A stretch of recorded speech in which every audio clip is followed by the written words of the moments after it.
Hello everybody, this is Fun Police and we are now back for the final Britain budget lists.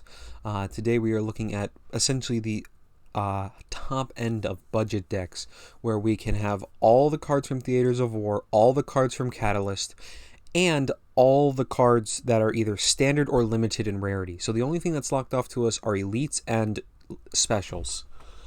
Without further ado, we have a couple decks that I want to show off to you. Now, before I show you all these deck lists, I'm gonna give warnings on which one I think will be the best for you overall. I've built multiple just to give people options, but I will warn you that some of these are potentially risky if you're really gonna go deep into investing. By the point that you're probably making these lists, you probably have a decent collection. But just be careful that be careful before you invest in some of these decks. Britain is hard to build for on a budget, and many of the standard British decks right now are kind of locked off to us. So we got to go with maybe a little bit more off a little bit more off meta than maybe something like Germany, where we were able to pretty much build their tank aggro decks just fine. But the first deck is British Air. Now, British Air is a deck that has existed for a long time, and it's always been decent. There's rarely been a time where British Air is outright bad. It might just be underplayed or maybe not just the defining meta deck, but it's always been like just kind of a consistent list. And this is just kind of following that template. We're going Japan, like our previous budget lists, in order to benefit from a handful of their tools. But to quickly go over it, this is an aggressive aggro deck, although due to our limitedness in nature, we have some slower cards in here to give us some resiliency into the mid game, but we're for the most part in a more aggressive stance. To quickly go over the cards, close air support, one of the defining cards, we're able to just buff a unit oftentimes by like +2/+2 or 3/3 or 4/4.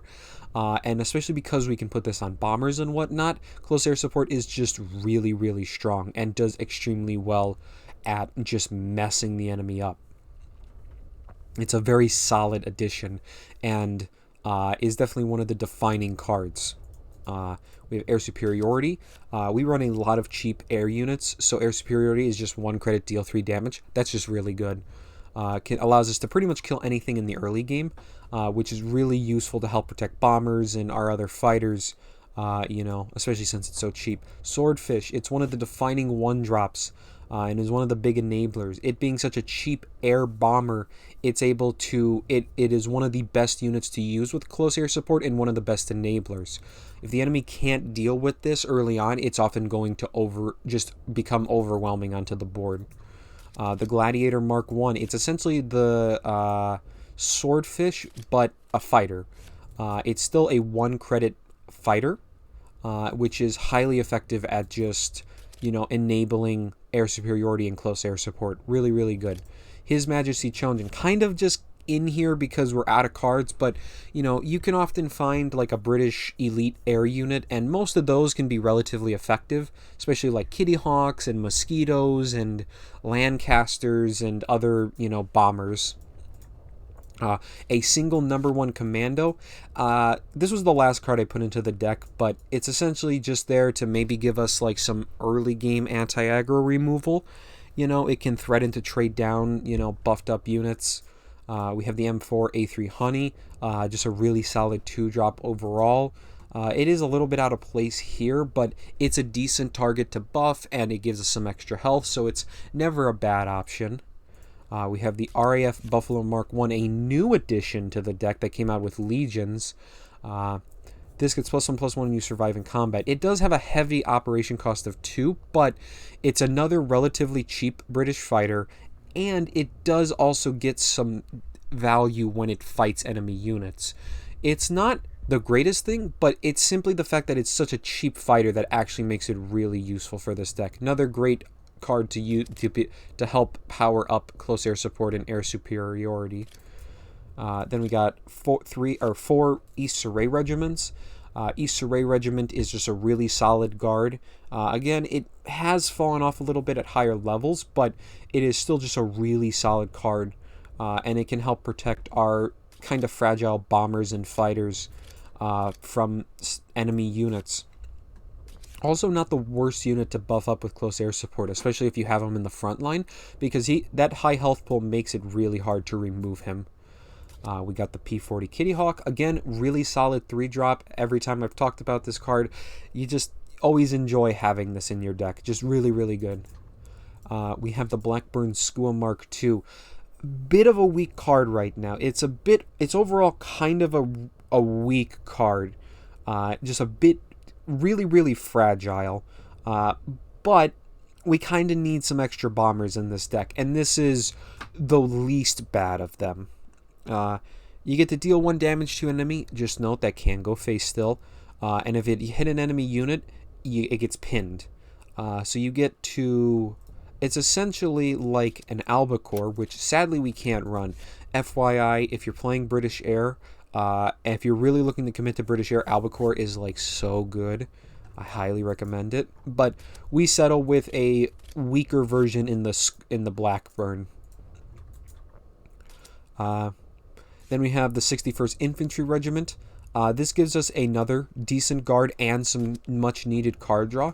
This deck notably is a bit lacking in convoys, and I think there's definitely like a fair argument that you should trim down a BLACKBURN. In fact, let's do that. We're going to trim down 1 BLACKBURN SKUA for a convoy.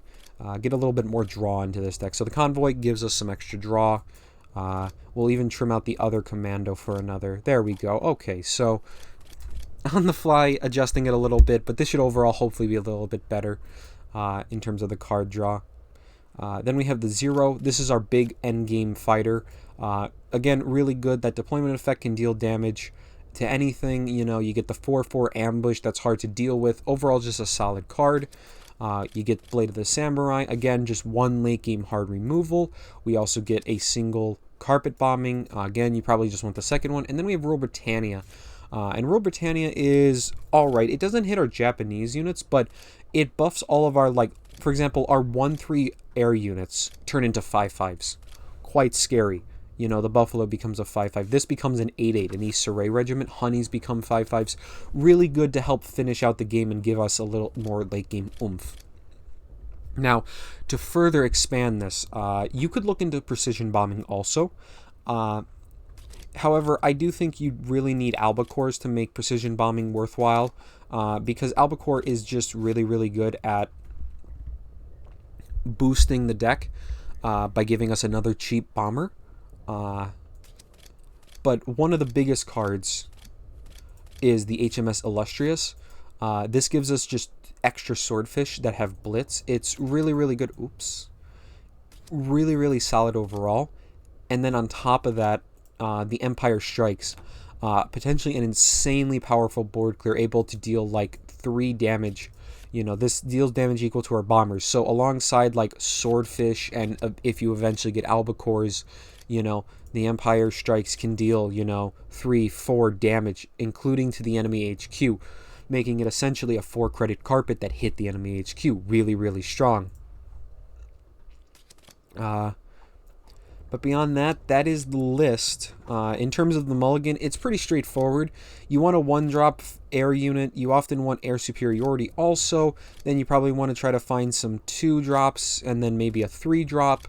You know, and you're looking just to mainly curve out with your air units. At some point, get a close air support down on like a bomber, like a swordfish, or even just put it on whatever, really. You know, and use that to really just keep the pressure on and kill the enemy. Next up, we have a Mobilize deck. So, Mobilize is in a very interesting spot. And I have to admit, I am not the most experienced with Mobilize. So, be very careful with building a deck like this. And try to, you know, look at if you're really going to commit to this. before you really go all in on it. Sorry, I'm actually making some adjustments to this one also on the fly. But okay, alright, let's talk about the deck. So, the Mobilize deck is all about kind of, well, the Mobilize keyword, and one of the core cards for that is later down in the list. And in order to really put in the context why we're running all these Mobilizes, we got to talk about it. The Potez 6311. The Potez is a really powerful card in combination with cheap Mobilize. Every Mobilize you play when the Potez is on the board is drawing you a card and healing you for 2. It gives you a lot of resiliency and really can be very powerful. And it has gotten even stronger due to the addition of stuff like the 5th Parachute Brigade, which is a 0 credit Mobilize. This means on turn 4 you can play Potez and then play down multiple parachutes and use that and just apply a ton of pressure. However, that's not the only thing. There is also an ability to just play these all out on turn 1. It's not unreasonable to play out like 2 or 3 of them, and it does leave you very all in when you do that, but sometimes it just pays off because you just get like, you know, 2 2s on your next turn, and then 3 3s and 4 4s, and by the time the enemy has like taken their second turn, you know, they're getting smacked for 6 9 damage, and it's ridiculous. It can be very strong. We have the 1st Airborne, the original British Mobilize unit. It's got that smoke screen, and it grows into a very scary threat due to that high-powered Fury option. Very, very good. And overall, really helps to give the deck some resiliency in the power it offers. By just giving us, like, an additional threat that they have to worry about. Unlike some of the other ones, they can't attack the 1st Airborne until we move it, or they play an order on it.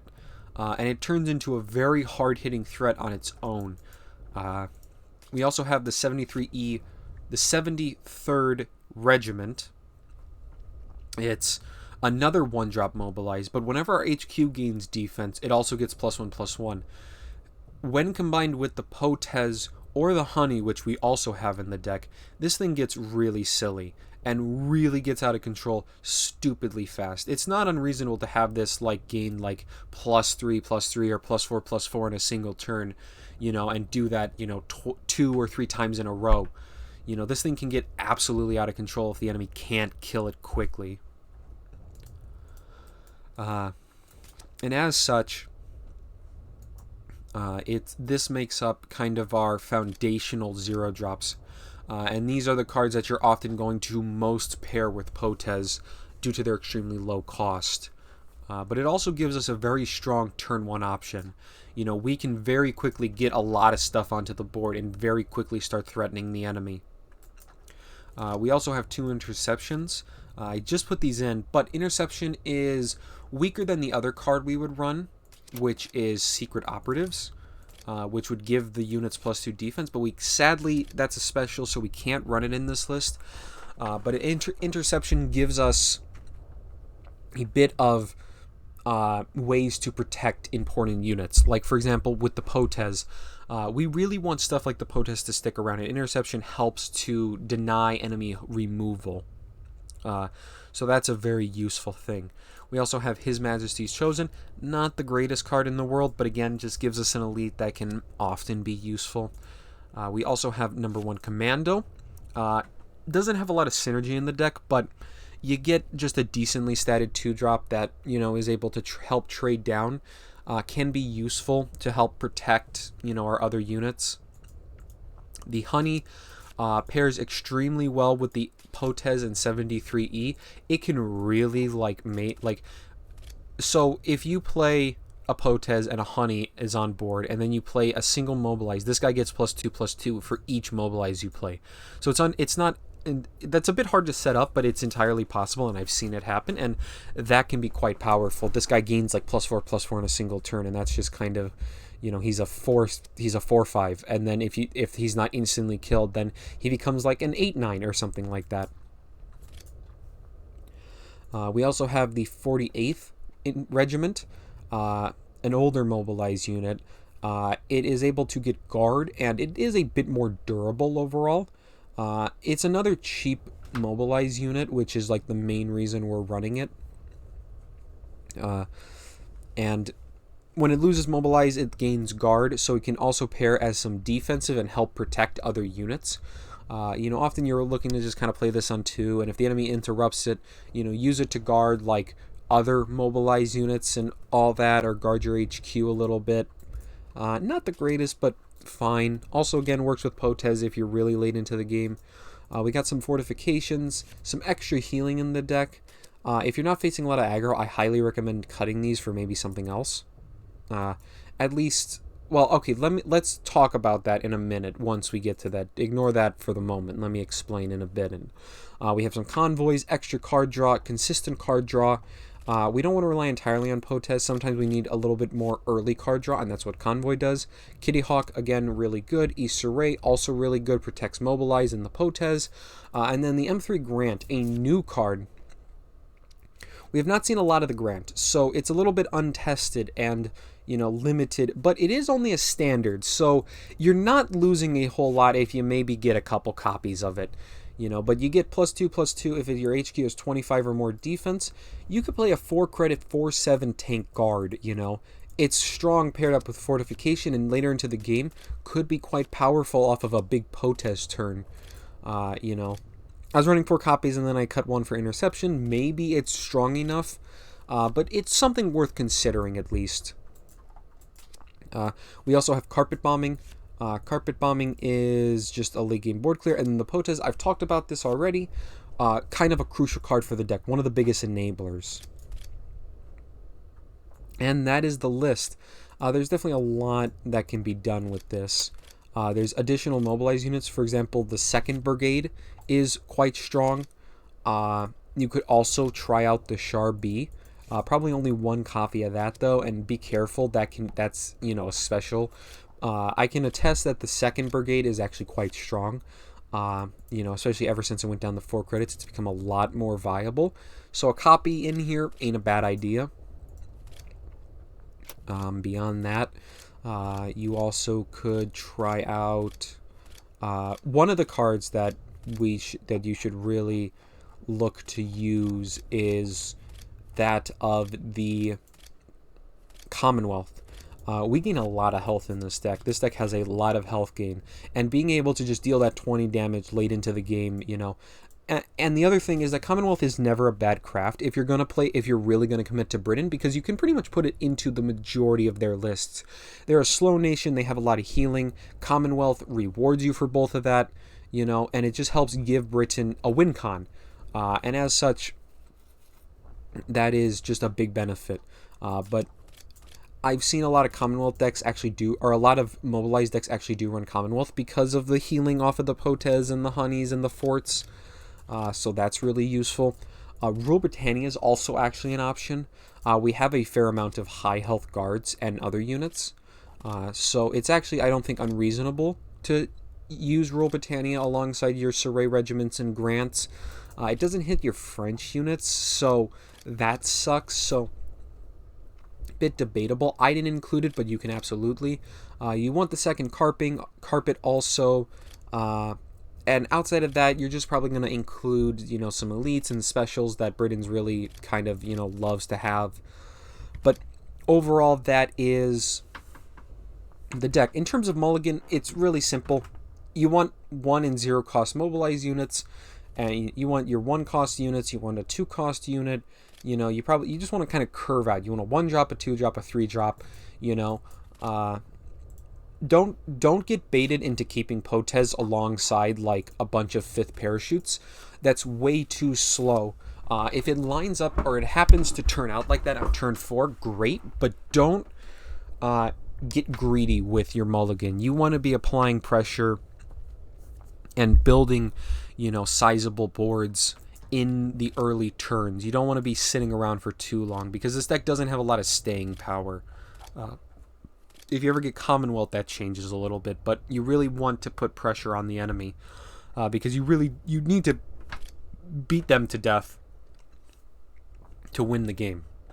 because we don't have Commonwealth to fall back on. So, in fact, maybe wait until you have Commonwealth before going all in this deck. Commonwealth is a good craft and really helps this deck a lot with finishing power. If you're really dead set on trying this, then maybe you could also budget in a Lancaster for some extra burst damage. Could be an option. Or again, roll Britannia could also maybe be something. Now, like the disclaimer I talked about earlier, this is less refined. I'm not experienced with Mobilize, and this deck in particular hasn't broken into the meta like the British Air deck has. So if you do commit to building this, it might end up kind of hitting a wall.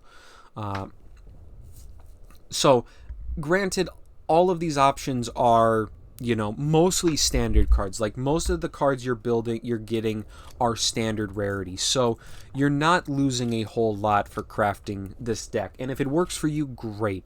Just be careful of spending a lot of specials and elites, especially for cards that would only really work in this deck, like the 2nd Brigade that I talked about earlier, because it might not end up working out too well. And that would be it, but I actually have a 3rd deck. This one is a bit of a spicy one again, and it's definitely a bit unrefined, but I wanted to bring this up because I haven't in the last couple of videos, a Spitfire deck. Spitfires are actually a really good budget option and help a lot in enabling, like giving you kind of a win con in Britain on a super tight budget. And we combine that with the legions which have come out from the Legion expansion with Poland, because Poland actually has its own Spitfire that we can make use of. So to quickly go over the cards, the TKS, we need cards. Some of the better intel cards are of special rarity, and as such the TKS kind of fits in here as just a couple intel cards, just to help buff up our legions. Emergency measures, this is a very powerful 1 credit removal in specifically a Spitfire deck.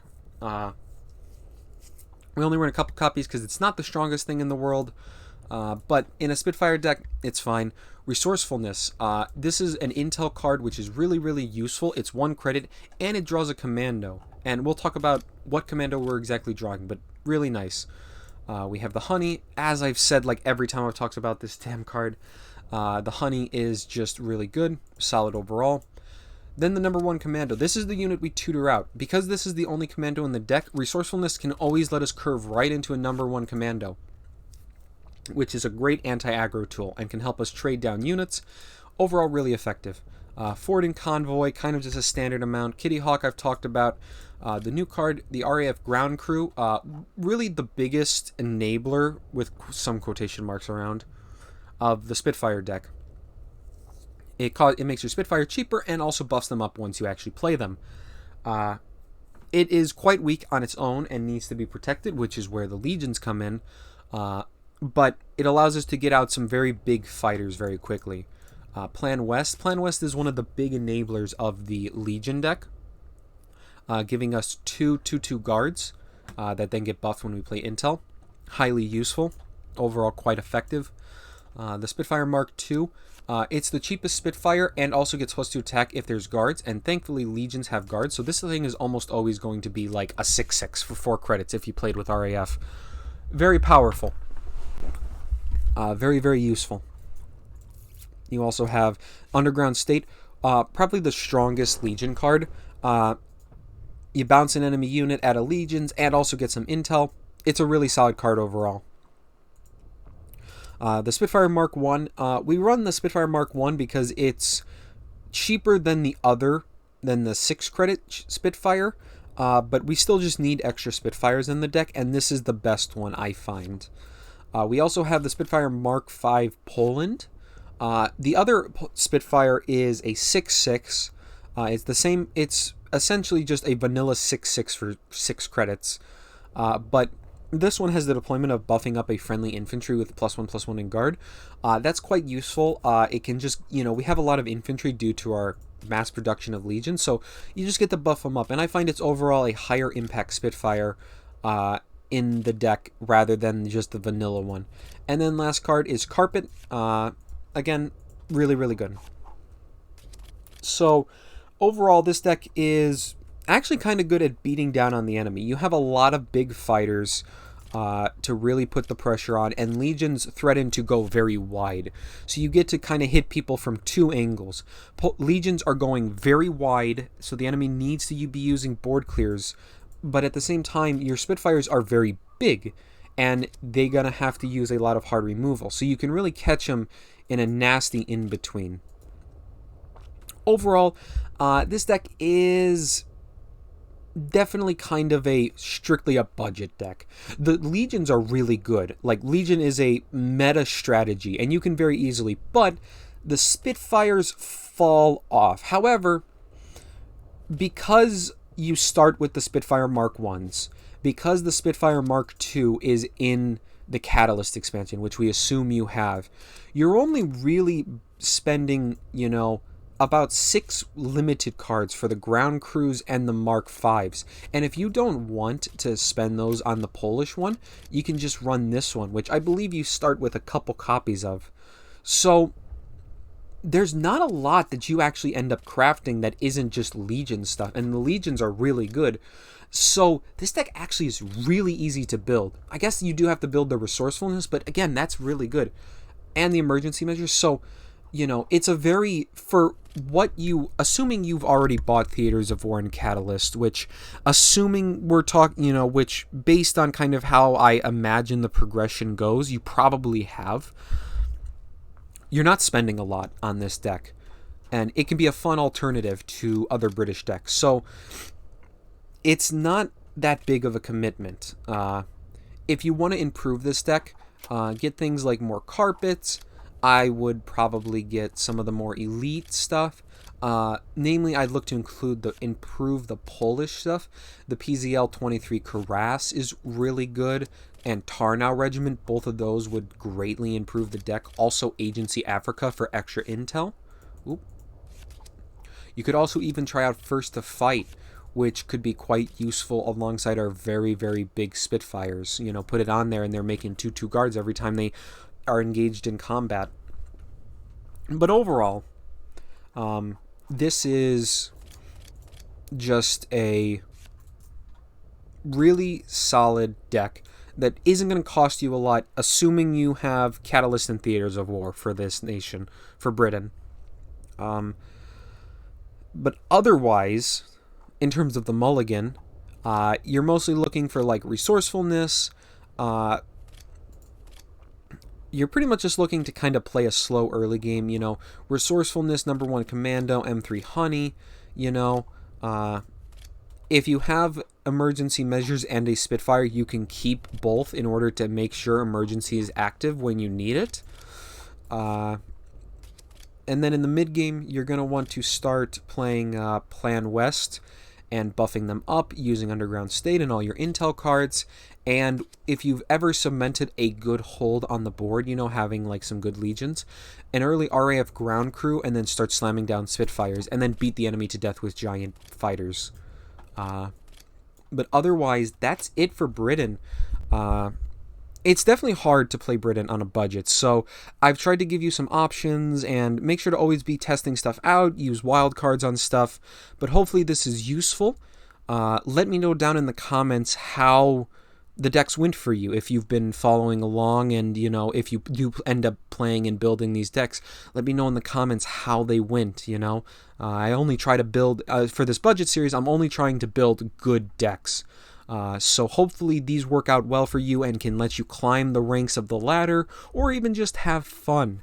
But otherwise, make sure to like, comment, and subscribe, and I want to thank everybody so much for watching. Have a good day.